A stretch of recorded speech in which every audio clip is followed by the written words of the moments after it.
Sakit jiwa sosial. Kalau orang sakit panas, mungkin bisa dicarikan terapi dengan acuan dari Nabi Ibrahim. Kalau stres, berkaca pada Nabi Ayub.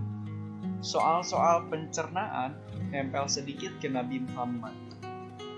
Adapun yang paling gampang, tentu saja ketika kita terkena santet atau tenung.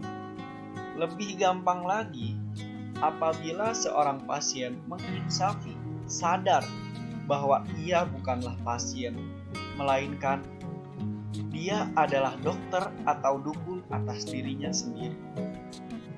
Di dalam segala filosofi ilmu ketabiban, dapat kita katakan bahwa pihak pertama ialah Allah, dan pihak kedua tentu saja si penderita.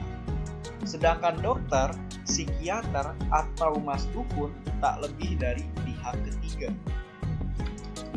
Makhluk yang bernama kesehatan telah diklaim dan dikapling sebagai milik khusus dan otoritas khusus para dokter, psikiater, dan dukun.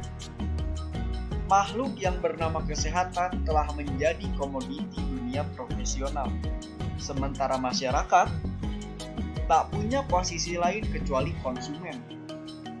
Padahal, produsen utama kesehatan adalah Tuhan. Terus terang saja, itulah yang secara rutin menjadi bahan pusing kepala Mas Dukun. Orang memandangnya sebagai juru penyembuh.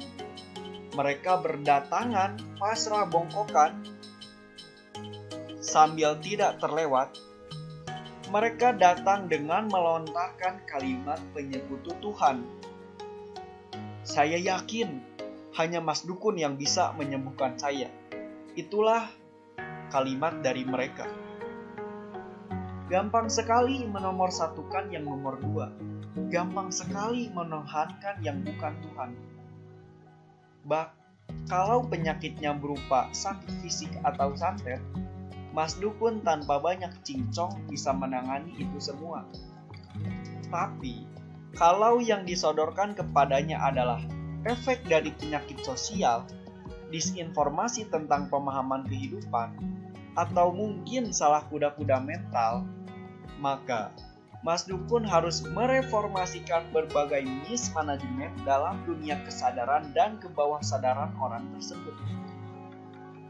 Penyakit semacam ini luar biasa bahayanya.